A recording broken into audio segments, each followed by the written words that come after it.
ಯಾವುದೋ ಒಂದು ಪುಸ್ತಕ, ಒಂದು ಪರ್ಟಿಕ್ಯುಲರ್ ಪುಸ್ತಕ ಅಂತ ಯಾವುದು ಕತೆ ಪುಸ್ತಕ ಇಲ್ಲ. ಕೀಮೋಥೆರಪಿ ತಗೊಳ್ಳುವಾಗ ಕೂದಲೆಲ್ಲ ಹೋಗುತ್ತೆ.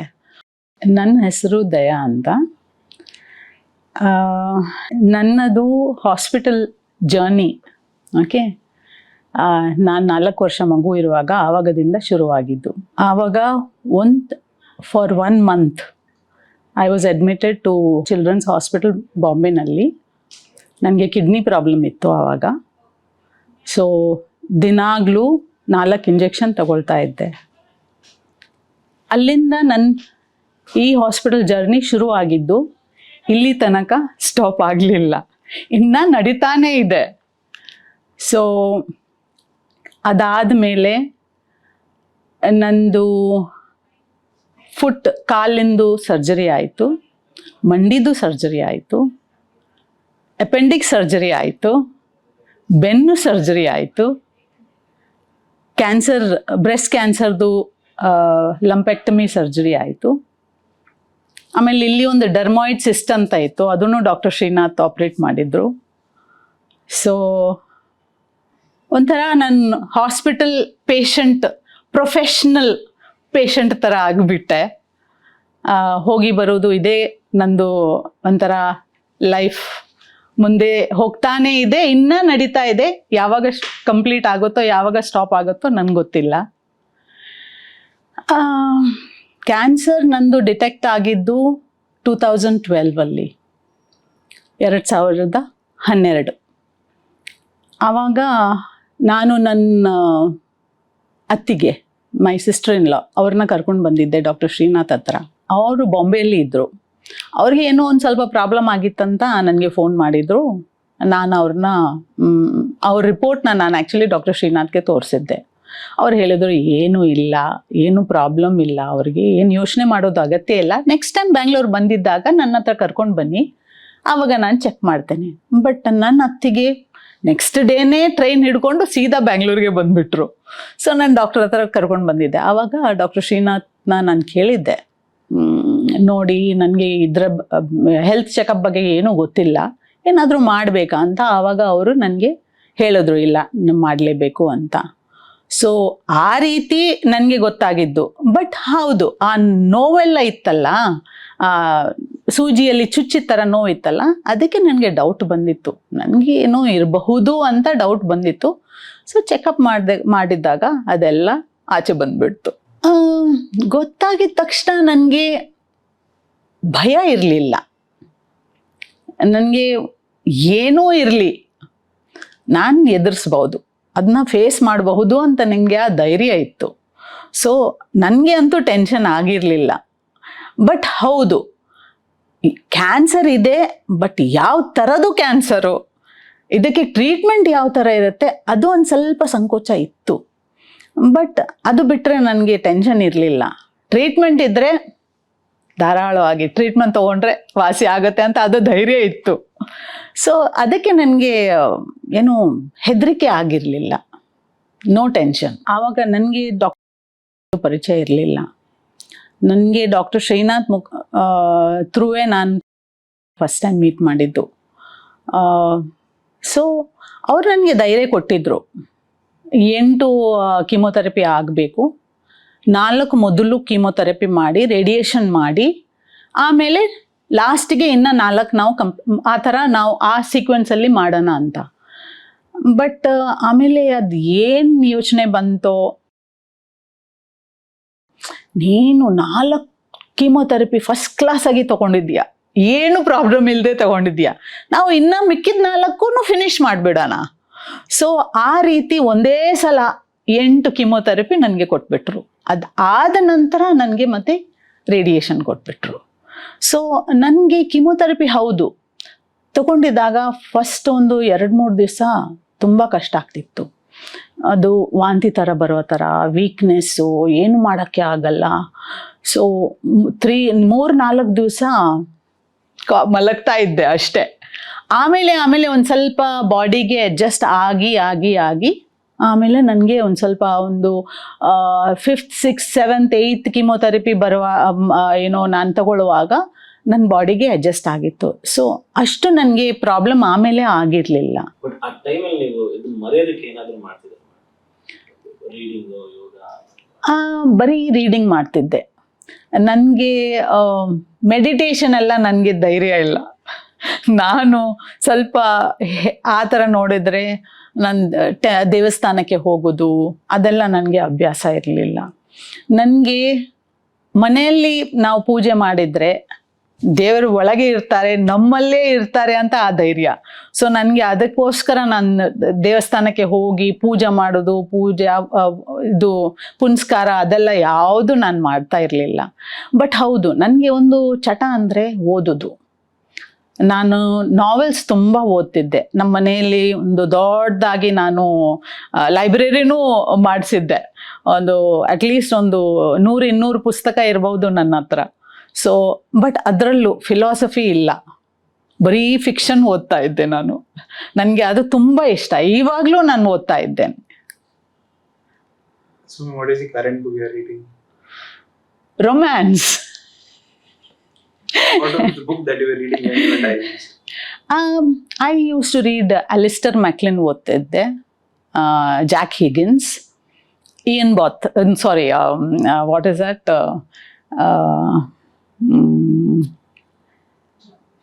John Grisham, Ayn Rand, I don't know, ತುಂಬ ಇದೆ. ಅದು ನನಗೆ ಒಂಥರ ನನಗೆ ಎಲ್ಲ ನೆನಪಾಗಲ್ಲ. ಬಟ್ ನಾನು I love reading. There is no book as such that got through me. ಅಂದರೆ ಯಾವುದು ಒಂದು ಪುಸ್ತಕ, ಒಂದು ಪರ್ಟಿಕ್ಯುಲರ್ ಪುಸ್ತಕ ಅಂತ ಯಾವುದು ಕತೆ ಪುಸ್ತಕ ಇಲ್ಲ ನನಗೆ. ಇಟ್ ಇಸ್ ಜಸ್ಟ್ ಟೈಮ್ ಪಾಸ್ಗೆ ನಾನು ಓದ್ತಿದ್ದೆ. ಸೊ ಅದರಲ್ಲಿ ನಾನು ಏನಾದರೂ ಕಲಿಬೇಕು ಅಂತ ಏನಿಲ್ಲ, ಅದು ಓದೋದು ಮರೆಯೋದು, ಫಿನಿಶ್, ಅಲ್ಲಿಗೆ ಮುಗೀತು. ತುಂಬ ಒಳ್ಳೆ ಡಿಸ್ಟ್ರಾಕ್ಷನ್ ಪುಸ್ತಕ ಓದೋದಂದ್ರೆ ನನಗೆ ಇವಾಗಲೂ ಅದೇ ಒಳ್ಳೆ ಡಿಸ್ಟ್ರಾಕ್ಷನ್. ನನಗೆ ಟಿ ವಿ ನೋಡೋದು ಅಭ್ಯಾಸ ಇಲ್ಲ. ಸೊ ಅದೆಲ್ಲ ನನಗೆ ಯಾವುದು ಚಟ ಇಲ್ಲ. ನನಗೆ ಪಾರ್ಟಿಗೆ ಹೋಗೋದು, ಎಂಜಾಯ್ ಮಾಡೋದು ಅದೆಲ್ಲ ಯಾವುದಿಲ್ಲ. I am more a home bird. So home body, ಮನೆಯಲ್ಲೇ ನನಗೆ ಪುಸ್ತಕ ಇದ್ರೆ ಸಾಕು. ಊಟ ಎಲ್ಲ ಹೌದು, ಹಸಿದು ಏನಾದರೂ ಯಾವುದಾದ್ರೂ ತಿನ್ನಬಾರ್ದು ಅಂತ. ಹಸಿದು ಅಂದರೆ ತರಕಾರಿ, ಹಸಿ ತರಕಾರಿ ತಿನ್ನಬಾರ್ದು. ಅದೆಲ್ಲ ನಮಗೆ ಫಸ್ಟೇ ಡಾಕ್ಟರ್ ಹೇಳಿದರು. ಈವನ್ ಹಣ್ಣು ತಿನ್ನುವಾಗ ದಪ್ಪ ಸಿಪ್ಪೆ ಇದ್ದಿದ್ದು ಹಣ್ಣು ತಿನ್ನಬೇಕು. ಅಂದರೆ ತುಂಬಾ ಪೆಸ್ಟಿಸೈಡ್ಸ್ ಹಾಕ್ತಾರಲ್ಲ, ಸೊ ದಪ್ಪ ಹಣ್ಣು, ಸಿಪ್ಪೆ ಇದ್ದಿದ್ದು ಹಣ್ಣು ಇದ್ದರೆ ಪೆಸ್ಟಿಸೈಡ್ಸ್ ಕಮ್ಮಿ ಅಬ್ಸಾರ್ಬ್ ಆಗುತ್ತೆ ಅಂತ. ಬಟ್ ತರಕಾರಿ ಯಾವುದು ಹಸಿ ತಿನ್ನಬಾರ್ದು. ಕ್ಯಾರೆಟು ಅಥವಾ ಸೌತೆಕಾಯಿ ಎಲ್ಲ ಬೇಯಿಸಿದ್ದೇ ತಿನ್ನಬೇಕು. ಫ್ರೆಶ್ ಆಗಿ ಏನಾದರೂ ಅಡುಗೆ ಮಾಡಿ ತಿನ್ನಬೇಕು. ಫ್ರಿಜ್ದು ತಿನ್ನಬಾರ್ದು. ಅಂದರೆ ಇದೆಲ್ಲ ಟ್ರೀಟ್ಮೆಂಟ್ ಟೈಮಲ್ಲಿ. ಸೊ ಅದೆಲ್ಲ ನಾನು ತುಂಬಾ ಪರ್ಟಿಕ್ಯುಲರ್ ಆಗಿದ್ದೆ. ಅಮ್ಮ ಇದ್ದರು ಎಲ್ಲ ಮಾಡಿ ಕೊಡಲಿಕ್ಕೆ. ಸೊ ನನಗೆ ಅದೆಲ್ಲ ಟೆನ್ಷನ್ನೇ ಇರಲಿಲ್ಲ. ಸೊ ಹೌದು. ಆಮೇಲೆ ಈವನ್ ಡ್ರೈ ಫ್ರೂಟ್ಸ್ ಅಂದರೆ ಅದು ಚೆನ್ನಾಗಿ ತೊಳೆದು ಬಿಟ್ಟು ಅದನ್ನು ದಿನ ಒಂದು ಮುಷ್ಟಿ ತಿಂತಾ ಇದೆ, ಸ್ವಲ್ಪ ಅದು ಎನರ್ಜಿ ಬರಲಿಕ್ಕೆ. ಬಟ್ ಅದರ್ವೈಸ್ ನಾನು ಎಲ್ಲ ತಿಂತಾ ಇದ್ದೆ. ಡಾಕ್ಟರ್ಸ್ ಹೇಳ್ತಾ ಇದ್ರು ಇಲ್ಲ ಅದು ತಿನ್ನಬಾರ್ದು, ಅಂದರೆ ನಾನ್ ವೆಜ್ ತಿನ್ನಬಾರ್ದು ಅಂತ. ನಾನು ಎಲ್ಲ ತಿಂತಾ ಇದ್ದೆಪ್ಪ, ನನಗೇನು ಪ್ರಾಬ್ಲಮ್ ಇರಲಿಲ್ಲ. ಸೊ ಹೌದು, ಬಟ್ ಚೆನ್ನಾಗಿ ಕುಕ್ ಮಾಡಿ ಎಲ್ಲ ತಿನ್ನಬೇಕು. ಸೊ ಅದೆಲ್ಲ ನಾನು ಡಾಕ್ಟರ್ ಹೇಳಿದೆಲ್ಲ ನಾನು ಬೈ ಬುಕ್ ಫಾಲೋ ಮಾಡ್ತಿದ್ದೆ. ಜೊತೆ ಅಂದರೆ ಅದೇ ನನ್ನ ತಾಯಿ, ನನ್ನ ಹಸ್ಬೆಂಡು, ಮಕ್ಕಳು ಅಷ್ಟೇ. ಬೇರೆ ನಮ್ಮ ಮನೆಯಲ್ಲಿ ನನ್ನ ತಂಗಿ, ನನ್ನ ಪಕ್ಕದಲ್ಲಿ ನನ್ನ ನೆಕ್ಸ್ಟ್ ಡೋರ್ ನೇಬರ್ ನನ್ನ ತಂಗಿ ಫ್ಯಾಮಿಲಿ ಇದ್ದಾರೆ. ಸೊ ಅದು ನಮ್ಮ ಟ್ವಿನ್ ಹೌಸ್. ಸೊ ಅವಳು ಇದ್ದಿದ್ದಕ್ಕೂ ನನಗೆ ತುಂಬ ಹೆಲ್ಪ್ ಆಗ್ತಿತ್ತು. ಆವಾಗ ಬಂದು ಮಾತಾಡ್ಸ್ಕೊಂಡು ಹೋಗ್ತಾ ಇದ್ಲು ಅವಳು. ಸೊ ಆ ಥರ ನನಗೆಲ್ಲ ಸಪೋರ್ಟ್ ತುಂಬ ಇತ್ತು ನನಗೆ. ಸೊ ನನಗೆ ಕಷ್ಟ ಆಗಲಿಲ್ಲ. ಹಸ್ಬೆಂಡ್ ಯಾವ ರೀತಿ? ಹಸ್ಬೆಂಡ್ ರಿಯಾಕ್ಟ್ ಮಾಡಿದ್ದು, ಅವರು ತುಂಬ ಒಂಥರ ಸಂಕೋಚ, ಯೋಚನೆ. ಅವ್ರಿಗೆ ಕಷ್ಟ ಆಗ್ತಿತ್ತು. ನನ್ನ ಟ್ರೀಟ್ಮೆಂಟ್ ಫೇಸ್ ಮಾಡುವಾಗ ನನ್ನ ಸರ್ಜರಿ ಆಗಬೇಕು, ಅಯ್ಯೋ ಏನಾಗ್ತಾ ಇದೆ, ಏನಾಗುತ್ತೆ, ಏನು ಮಾಡ್ತಾಳೆ, ಹೇಗೆ ಫೇಸ್ ಮಾಡ್ತಾಳೆ ಅಂತ ಅದು ತುಂಬ ಟೆನ್ಷನ್ ಅವ್ರಿಗೆ. ಸೊ ನಾನು ಒಂದು ದಿವಸ ನಾನು ಹೇಳಿದ್ದೆ, ನಿಮಗೆ ಆ ಥರ ಎಲ್ಲ ನನ್ನ ಮುಂದೆ ಬಂದು ನೀವು ತುಂಬ ಇದು ಏನೋ ಬೇಜಾರ ಪಡಬೇಡಿ. ಪಕ್ಕದ ರೂಮ್ಗೆ ಹೋಗಿ ನಿಮಗೆ ಏನು ಯೋಚನೆ ಬರುತ್ತೆ, ಅಳ್ಬೇಕಾ, ಏನು ಮಾಡಬೇಕಾ ಎಲ್ಲ ಪಕ್ಕದ ರೂಮಲ್ಲಿ ಫಿನಿಷ್ ಮಾಡ್ಕೊಂಡು ನನ್ನ ಮುಂದೆ ಬನ್ನಿ. ಅಂದರೆ ನನ್ನ ಕಷ್ಟ ನಾನು ಫೇಸ್ ಮಾಡ್ತೇನೆ, ನಿಮ್ಮ ಕಷ್ಟನ ನನಗೆ ಫೇಸ್ ಮಾಡಲಿಕ್ಕೆ ಆಗೋದಿಲ್ಲ. ಸೊ ಅದು ದಯವಿಟ್ಟು ಅದು ಬೇಡ, ನನ್ನ ಮುಂದೆ ನೀವು ಆ ಥರ ಬೇಜಾರ ಪಡಬೇಡಿ, ನನಗೆ ಅದು ತುಂಬ ಕಷ್ಟ ಆಗುತ್ತೆ ಅಂತ ನಾನು ಅವ್ರಿಗೆ ಹೇಳಿಬಿಟ್ಟೆ. ಸೊ ಅದಾದಮೇಲೆ ಸ್ವಲ್ಪ ಅವರು ಏನು ಹೇಳೋದು, ಹಿ ಸ್ಟಾರ್ಟೆಡ್ ಒಂಥರ ನನ್ನ ಮುಂದೆ ಏನೋ ಒಂಥರ ನಗತಾ ಏನೋ ಬಿಹೇವ್ ಮಾಡಲಿಕ್ಕೆ ಸ್ಟಾರ್ಟ್ ಮಾಡಿದರು. ಸೊ ನನಗೆ ಕಷ್ಟ ಆಗಬಾರ್ದು ಅಂತ. ಸೊ ಇಲ್ದಿದ್ರೆ ನಮ್ಗೆ ಬೇರೆ ಏನು ಯಾರಿಗೂ ಏನೂ ಇದಿರಲಿಲ್ಲ. ಅಂದರೆ ನನಗೆ ಇದೇ ನಾನು ಫೇಸ್ ಮಾಡೋದು, ನನಗೆ ಪ್ರಾಬ್ಲಮ್ಸ್ ಬಂದರೆ ನಾನು ಯಾವ ರೀತಿ ಫೇಸ್ ಮಾಡ್ತೇನೆ ಅಂತ ಎಲ್ಲರಿಗೆ ಚೆನ್ನಾಗಿ ಗೊತ್ತಿದೆ. ಸೊ ಆ ಟೆನ್ಷನ್ ಯಾರಿಗೂ ಇರಲಿಲ್ಲ. ಈ ಚಾಲೆಂಜಿಂದ ಆಚೆ ಬರ್ತೀನಿ ಅಂತ ಕಾನ್ಫಿಡೆನ್ಸ್ 100% ನನಗೆ ತುಂಬ ಕಾನ್ಫಿಡೆನ್ಸ್. ಅದಕ್ಕೆ ನಾನು ಇಷ್ಟೊಂದು ನನ್ನ ಸರ್ಜರಿ ಆಗಿದ್ದು ನಾನು ಫೇಸ್ ಮಾಡಲಿಕ್ಕೆ ನನಗೆ ಅದು ಧೈರ್ಯ ಇದೆ. ಸೊ ನನಗೆ ಅದೇ ಇವಾಗ ನಾನು ಕ್ಯಾನ್ಸರ್ ಆಯಿತು, ನಾನು ಫೇಸ್ ಮಾಡಿದ್ದು ಒಂದ್ಸಲ. ಬಟ್ ನನಗೆ ಗೊತ್ತಿಲ್ಲ ನನ್ನ ಫ್ಯೂಚರ್ ಯಾವ ಥರ, ಅದು ಪುನಃ ಹಿಂದೆ ಬರುತ್ತಾ. ಬಟ್ ಬಂದ್ರೂ ನನಗೆ ಫೇಸ್ ಮಾಡೋದು ಧೈರ್ಯ ಇದೆ. ಸೊ ನನಗೆ ಅದೆಲ್ಲ ಯಾವುದು ನನಗೆ ಟೆನ್ಷನ್ ಇಲ್ಲ. ಯಾವ ಥರ ನನ್ನ ಲೈಫ್, ಯಾವ ಥರ ನಾನು ಏನೋ ಕಷ್ಟ ಬರ್ತಾ ಇದೆ, ನಾನು ಫೇಸ್ ಮಾಡ್ತೇನೆ. ನನಗೆ ಅದರದ್ದೆಲ್ಲ ಯಾವುದು ನನಗೆ ಟೆನ್ಷನ್ ಇಲ್ಲ. ಅಂದರೆ ದೇವರ ತುಂಬ ಧೈರ್ಯ ಕೊಟ್ಟಿದ್ದಾರೆ ನನಗೆ, ಫೇಸ್ ಮಾಡೋದು ತುಂಬ ಧೈರ್ಯ ಕೊಟ್ಟಿದ್ದಾರೆ. ಸೊ ನಾನು ಫೇಸ್ ಮಾಡ್ತೇನೆ. ಡಾಕ್ಟರ್ದು ಟ್ರೀಟ್ಮೆಂಟ್ ಫಾಲೋ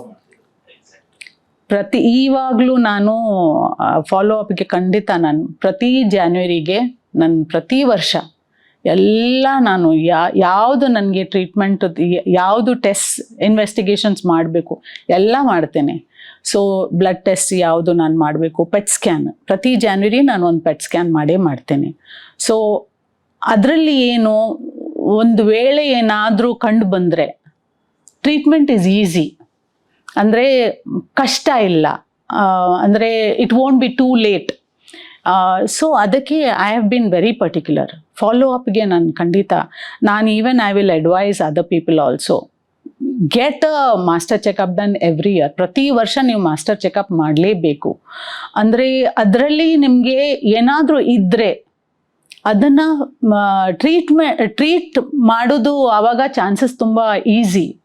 ಬಟ್ ಅದನ್ನು ಹಾಗೇ ಬಿಟ್ಟು ನೀವು ಮಾಸ್ಟರ್ ಚೆಕಪ್ ಮಾಡೋದಿದ್ರೆ, ನೀವು ಹಾಗೇ ಸುಮ್ಮನೆ ಕೂತ್ಕೊಂಡ್ರೆ, ಏನಾದರೂ ತೊಂದರೆ ಆಗಿದ್ದರೆ ಅದನ್ನು ಆಮೇಲೆ ಟ್ರೀಟ್ ಮಾಡೋದು ಕಷ್ಟ ಆಗಬಹುದು. ಸೊ ಪ್ರತಿ ವರ್ಷ ಫಾಲೋ ಅಪ್ ಮಾಡಲೇಬೇಕು, ಮಾಸ್ಟರ್ ಚೆಕಪ್ ಮಾಡಲೇಬೇಕು. ಹೌದು, ಆ್ಯಕ್ಚುಲಿ ಅಲ್ಲಿ ನನಗೆ ಫಸ್ಟೇ ಗೊತ್ತಾಯಿತು. ಅಲ್ಲಿ ಡಾಕ್ಟರ್ ಹೇಳಿದರು. ನನ್ನ ಮಗನ ಜೊತೆಗೆ ಹೋಗಿದ್ದೆ ನಾನು ಇನ್ವೆಸ್ಟಿಗೇಷನ್ಸ್ಗೆ. ಆವಾಗ ನನ್ನ ಹಸ್ಬೆಂಡ್ ಫೋನ್ ಬಂತು. ನನಗೆ ಗೊತ್ತಿತ್ತು ಅವ್ರು ತುಂಬ ಟೆನ್ಷನ್ ಮಾಡ್ಕೊಳ್ತಾರೆ ಅಂತ. ಸೊ ನಾನು ಫೋನ್ ರಿಸೀವ್ ಮಾಡಿಲ್ಲ, ನನ್ನ ಮಗ ಫೋನ್ ರಿಸೀವ್ ಮಾಡಿದ. ಸೊ ನಾನು ಪಕ್ಕದಲ್ಲೇ ಕೂತಿದ್ದೆ. ಫೋನ್ ಬಂದಾಗ ಮಮ್ಮಿ ಎಲ್ಲಿದ್ದಾರೆ ಅಂತ. ಮಮ್ಮಿ ಒಳಗೆ ಅಲ್ಲಿ ಸ್ಕ್ಯಾನಿಂಗ್ ರೂಮಲ್ಲಿ ಇದ್ದಾರೆ ಅಂತ. ಯಾಕೆ ಇಷ್ಟೊಂದು ಲೇಟ್? ಇಲ್ಲ, ತುಂಬ ಪೇಷಂಟ್ಸ್ ಇದ್ದಾರೆ ಇಲ್ಲಿ, ಸೊ ಇನ್ನೂ ಮಮ್ಮಿದು ಆಗಲಿಲ್ಲ, ಇವಾಗ ಹೋಗಿದ್ದಾರೆ, ಎಲ್ಲ ಆದಮೇಲೆ ನಾವು ನಿಮಗೆ ಹೇಳ್ತೇವೆ ಅಂತ ಅವನು ಸುಮ್ಮನೆ ಸುಳ್ಳು ಹೇಳಿದ್ದ. ಅಂದರೆ ಅಷ್ಟರವರೆಗೆ ನನಗೆ ಗೊತ್ತಾಗಿತ್ತು ನನಗೆ ಕ್ಯಾನ್ಸರ್ ಇದೆ ಅಂತ. ಬಟ್ ನಾನು ಮನೆಗೆ ಹೋಗಿ ಅವ್ರ ಮುಂದೆ ಕೂತ್ಕೊಂಡು ಅವ್ರಿಗೆ ಹೇಳೋದು ಅಂತ ಅದು ನನಗೆ ಫೀಲ್ ಆಯಿತು. ಅದು ಒಳ್ಳೇದಿರುತ್ತೆ, ನಾನು ಎದುರುಗಡೆ ಕೂತ್ಕೊಂಡು ಅವರು ಹೇಳೋದು ಒಳ್ಳೇದಿರುತ್ತೆ ಅಂತ ನನಗೆ ಫೀಲ್ ಆಗಿ ನಾವು ಆವಾಗ ಏನೂ ಹೇಳಲಿಲ್ಲ. ಸೊ ಮನೆ ಹೋದ್ಮೇಲೆ ಮತ್ತೆ ನನ್ನ ಮಗ ನಾನು ಇಬ್ಬರೂ ಹಸ್ಬೆಂಡ್ಗೆ ಹೇಳಿದ್ವಿ. ನನ್ನ ಮಕ್ಕಳಿಗೆ ಅದರದ್ದು ಏನೂ ಟೆನ್ಷನ್ ಇರಲಿಲ್ಲ. ಮಮ್ಮಿ ವಿಲ್ ಫೇಸ್ ಎನಿಥಿಂಗ್ ಅಂತ ಅವ್ರಿಗೆ ಗೊತ್ತಿದೆ. ಬಟ್ ಹಸ್ಬೆಂಡ್ದೇ ಒಂದು ಸ್ವಲ್ಪ ಅವ್ರಿಗೂ ತುಂಬಾ ಅವರು ಒಂಥರ ಟೆನ್ಷನ್ ಜಾಸ್ತಿ ಮಾಡ್ಕೊಳ್ಳೋದು. ಸೊ ಬಟ್ ಇಟ್ಸ್ ಓಕೆ, ಎಲ್ಲ ಆಯಿತು. ನಾವು he is all right.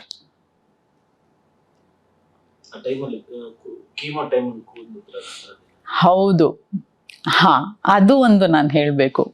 Actually chemo ಟೈಮಲ್ಲಿ ನನಗೆ ಅಂದರೆ ನನ್ನ ಮನೆಯಲ್ಲಿ ಇದೇ ಫಸ್ಟ್ ಕೇಸ್ ಇದ್ದಿದ್ದು. ಸೊ ನನಗೆ ಸಜೆಷನ್ ಕೊಡೋದು, ಅಡ್ವೈಸ್ ಕೊಡೋದು ಯಾರೂ ಇರಲಿಲ್ಲ. ಸೊ ಅದೇನಾಯಿತು, ಕೀಮೋಥೆರಪಿ ತಗೊಳ್ಳುವಾಗ ಕೂದಲೆಲ್ಲ ಹೋಗುತ್ತೆ. ಸೊ ಮಿರರ್ ಮುಂದೆ ನಿಂತ್ಕೊಂಡ್ರೆ ಅದು ಒಂಥರ ವಿಚಿತ್ರವಾಗಿ ಒಂಥರ ನೋವು. ಅಂದರೆ ಅಲ್ಲಿ ಕೂದಲಿರಲ್ಲ, ಗ್ಯಾಪಲ್ಲಿ ಗ್ಯಾಪ್ಸ್ ಇರುತ್ತೆ. ಅಂದರೆ ತಲೆ ಕೂದಲು ಹಿಡ್ಕೊಂಡ ತಕ್ಷಣ ಕೈಯಲ್ಲಿ ಬರ್ತಾ ಇತ್ತು. ಸೊ ನನಗೆ ಅದು ನೋಡಿ ಒಂಥರ ಆಗ್ತಿತ್ತು. ಮತ್ತು ನಾನೇನು ಮಾಡಿದೆ, ಕತ್ಲು ತಗೊಂಡೆ ಎಲ್ಲ ನಾನೇ ಕಟ್ ಮಾಡಿಬಿಟ್ಟೆ. ಅದು ನೋಡೋದೆ ನನಗೆ ನೋಡಲಿಕ್ಕೆ ತುಂಬ ಏನೋ ಕಷ್ಟ ಆಗ್ತಿತ್ತು. ಸೊ ನಾನೇ ಎಲ್ಲ ತಲೆ ಕೂದಲು ಕಟ್ ಮಾಡಿಬಿಟ್ಟೆ. ಬಟ್ ಇವಾಗ ಯಾರಾದರೂ ನನ್ನ ಹತ್ರ ಬಂದರೆ, ಅವರು ಟ್ರೀಟ್ಮೆಂಟ್ ಇನ್ನೂ ಸ್ಟಾರ್ಟ್ ಮಾಡೋದಿದ್ರೆ ಫಸ್ಟ್ ನಾನು ಹೇಳ್ತೇನೆ, ನೀವು ಫಸ್ಟ್ ಹೋಗಿ ಬ್ಯೂಟಿ ಪಾರ್ಲರ್ಗೆ ಹೋಗಿ ಫುಲ್ ಬೋಡ್ಸ್ಬಿಡಿ.